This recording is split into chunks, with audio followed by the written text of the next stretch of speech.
The Ministry of Basic Education provides formal pre-primary, primary, junior, and senior secondary education for a total of just over 500,000 learners in the country, of which just over 329 plus is in primary school, and then junior secondary school, 132, and about 1,000 for senior secondary school. Over and above that, we have just over 7,000 those that are following the non-formal education or set out of school education and training learners. So you can see we have, for the size of the population, quite a large number of learners in our education system. And we have over exactly 997 institutions. That is primary, we have about 756, junior secondary, 207, senior secondary school, 32, and unified, 2. Unified means you've got junior and secondary all in one school. Now, with COVID, COVID found us in a situation whereby we were grappling with issues of overcrowding as well as dilapidated facilities. Now, on the onset of COVID, these were magnified to a point whereby we needed to act swiftly if we were to comply with COVID protocols. Now, these challenges brought with them opportunities to actually employ. Because of overcrowding, we had to look around and employ quite a number of teachers, albeit on a temporary basis, because we had to reduce classes we set a target for 30. Remember that on average, we were well over 30. In isolated cases, you had classes going into 60, 50s, 40s, 45s were normal classes. So we were forced, I'm using the word forced because we were going towards that, but COVID actually forced us to actually get there much, much quicker than we anticipated. So with that, now because we had to split classes, it meant we needed extra teachers. And fortunately or unfortunately, we had quite a large pool of teachers who were unemployed. So we were able to absorb these unemployed teachers, therefore creating more employment and bettering Botswana's livelihood, those that were in the sort of margins of employment. And then we also introduced the shifting system, because now you've got many classes. It meant that we don't have enough classroom. So in the cold, because it hit a snag during winter time, we had to then shift to make sure that kids do go into classes. Yes, there were areas whereby some children still, were taught outside in the open, and we still have those schools whereby that still happens. But in the majority of cases, to avoid children getting cold and being in a very harsh climate during winter, we had to actually shift, introduce the shifting systems in schools. Now, this class of 30 also, somewhere less than 30, because we had to make sure that when in class, learners observe the social distance, meter apart. So we actually went, inspection teams went out to each and every school in every region, in every village, to actually check that we comply to social distancing. So it was possible with a class of 30 to do that. Where classes were not able to do that, we will accommodate whatever number as long as it is below 30 and the kids are socially distanced. And in addition to that, wearing masks. So the whole three protocols were really adhered to and are still being adhered to as we continue to visit schools. And in terms of, we had to also build some of the schools, temporary classrooms using temporary material. And we had to build, in some cases, also toilets because the hygiene factor is very key to COVID. So, there was really an outcry of the state of our health facilities in schools, and these were really maintained to the standard such that they are compliant with COVID. With dilapidated facilities, we revamped our maintenance of resources at schools, classroom, kitchens, boarding facilities, and toilets. Everything we had to make sure that money was dispatched to schools, particularly secondary schools that fall directly under the Ministry of Basic Education. Head teachers, administrators were given money to ensure they maintain the schools so to be compliant. Not only that, opportunities also arose for safety, health, and environment focal persons. These were recruited for all the schools to ensure that we are compliant in our various schools. And firstly, to ensure that all the schools have washing basins, washing stations were installed in all schools, sanitizers availed, thermometers availed, and I think minimum was about 4, but in most cases they were given 5 thermometers, and records are being kept. So you can see that it is the whole ambit of compliance issues that we had to deal with, and with close to 1,000 institutions, it was really not that easy. But the good thing is that we saw very close collaboration between Ministry of Health, Ministry of Local Government, which basically takes care of primary schools. So this three-man team had to actually work together to ensure that primary schools also comply, and where resources permitting, assist each other to make sure that we do the job. And so that was basically in terms of the challenges that we experienced. In terms of reducing contact time, what it meant was that because we were shifting and we were maintaining smaller classes, that actually we believe is going to actually improve. It will get us there in terms of improving our quality of education. And the expansion of facilities, which we plan doing and we continue to do, will restore the contact time with time such that we will be able to cater for all core curricular activities. So the challenges with the lockdowns, interruptions of teaching and learning, again, opportunities arose where we actually responded to the threat and lockdowns by adjusting the school calendar.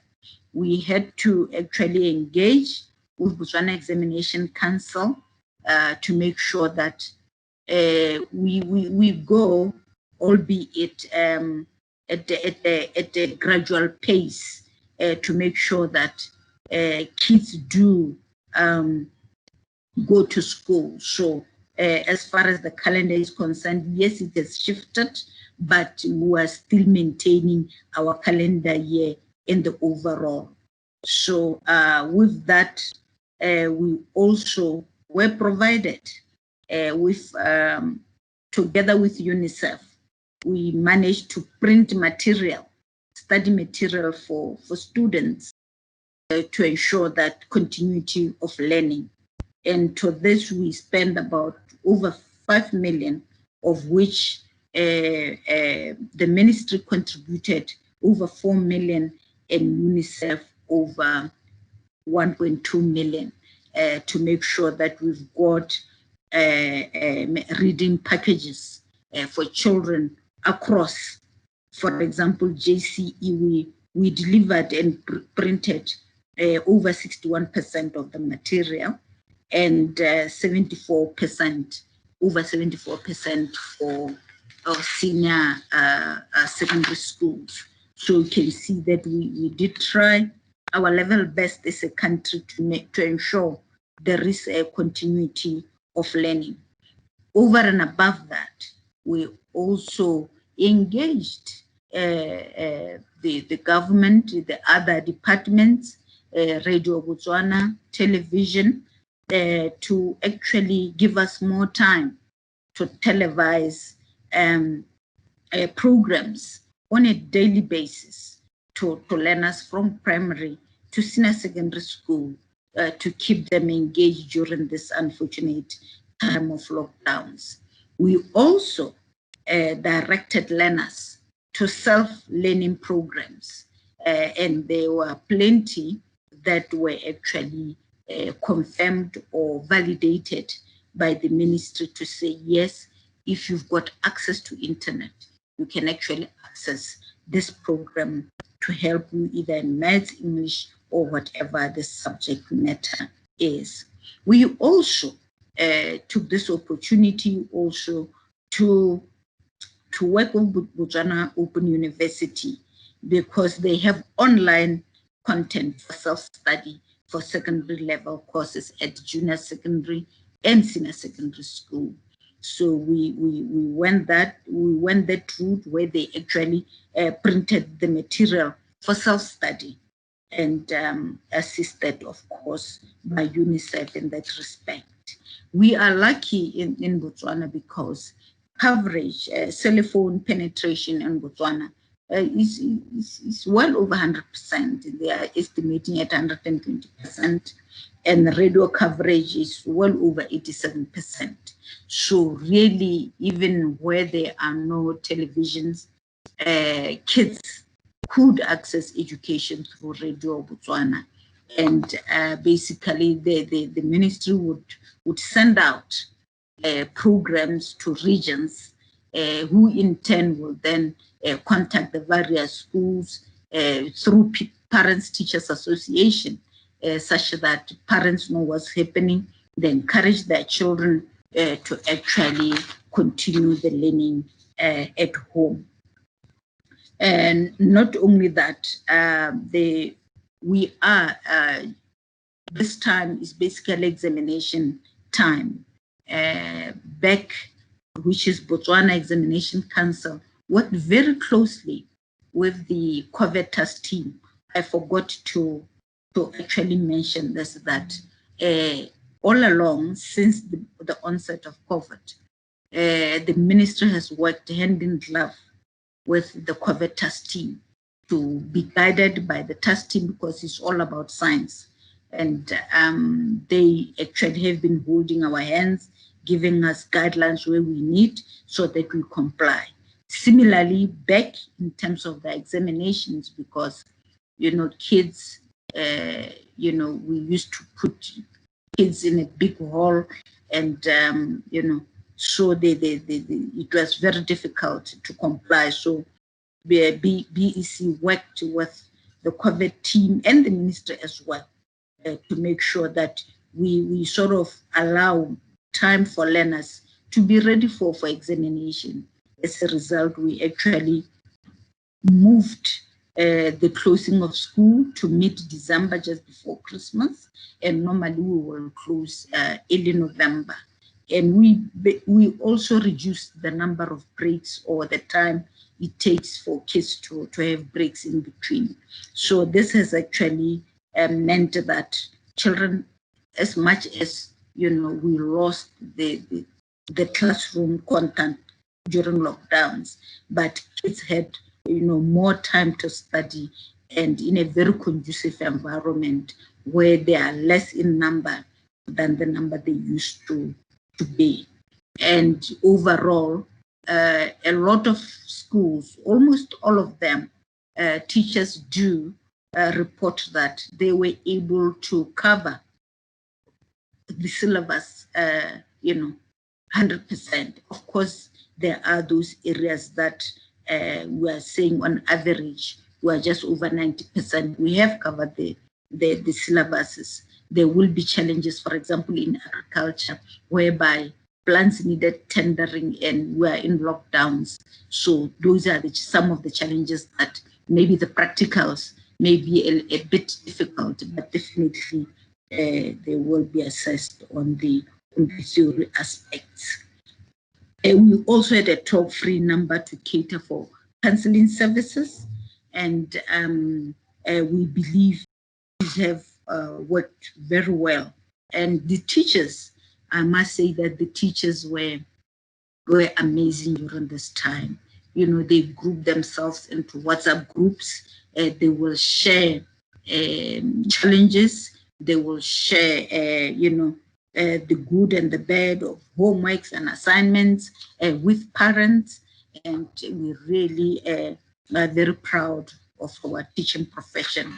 They really came to the party and without, calling out anybody, because this was really a team effort together with the unions and in terms of understanding what the requirements of COVID were. So if I can just maybe summarize, if there's anything that I've left, Mr. Kolisi can add, but let me just summarize for lessons learned from COVID-19 and what we believe is the way forward. We believe that we are going to maintain smaller classes going forward, as it has always been our intent. From 1994, it has always been our intent to reduce class sizes to 30. You can see 1994, 2004, 2014, now we are in 2020.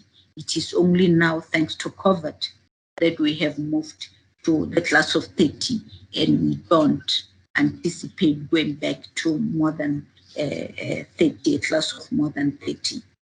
There is need to expand school facilities to restore contact time that has since been reduced from 40 minutes to 30 minutes per period.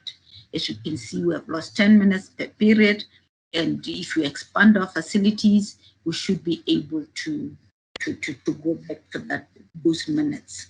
Now, with smaller sizes, you can see the benefit of improvement in the quality of our education. With expanded school facilities, there would be no need to shift and hence create time for co-curricular activities. And I think with shifting currently with 30 minutes, you can see that it will be very difficult for extra curriculum, but with expansion, we should be able to go back to normal. Expedite e-learning and ICT integration. As I'm speaking now, the whole of this morning, Mr. Kolisi was with the team where they were basically coming up with baselines for ICT integration, from which they will develop a plan to roll out. We still have challenges, as you know, of the actual ICT targets, gadgets rather. We are still behind, and the internet, of course, Botswana is very advanced in that area, but the last mile connection to schools still remain a challenge. So I think those two challenges we will need to overcome sooner rather than later, so that should we get another COVID or another type of ailment that threatens to disrupt the education system, we are able to continue. We are in the process of reviewing the Education Act. Actually, it was revised, but we are now re-looking add the Education Act to ensure that even though we cannot plan for everything, but we should be able to deal with much more effectively with situations like the one that COVID has brought in. So with that, I don't know, Mr. K, if you've got anything. Mr. Kole says I've covered almost everything. Thank you very much for listening in.